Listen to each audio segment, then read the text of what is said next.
So I think about entrepreneurs as falling into three buckets. So the first bucket is what most people think of, which is what I call high growth startups, right? And that's generally, I think about it in technology, but there are other areas. There are areas in medicine and in medical devices and other areas of technology. But these are high growth entities that are designed to, we're going to build a company and we're going to grow it huge, and it's either going to get acquired or go public. It is a high growth business.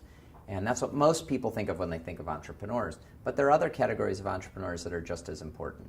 So there are entrepreneurs who are innovative within existing corporations, who are bringing new products to market inside that company. And some companies are wired to be more entrepreneurial than others. Google is notorious for being entrepreneurial, for bringing new products to market, doing it in a very entrepreneurial, low overhead, low infrastructure way, where they're willing to try stuff and test stuff and get it out in market really quickly, as are a bunch of other companies, big companies. And the third bucket is what I call salary replacement entrepreneurs. So there are people who own gas stations, 7-Elevens, whether it's a small retail store, whether it's a small business, a plumber, a carpenter, but they're in business for themselves. And they're in business for themselves not because they dream of building this huge enterprise, but they're in business for themselves because they want to control their own destiny. They don't want to have a boss. They want to work the hours they want to work.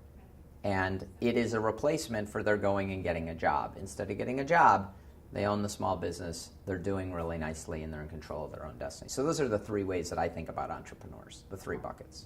So with the three buckets of entrepreneurs, most people think about that startup entrepreneur, the high-growth startup, and they think about it because of the opportunity that it creates, right? We've all heard about Mark Zuckerberg and creating Facebook in his dorm room, and whether it's Bill Gates or Michael Dell. And so how do you tap into that?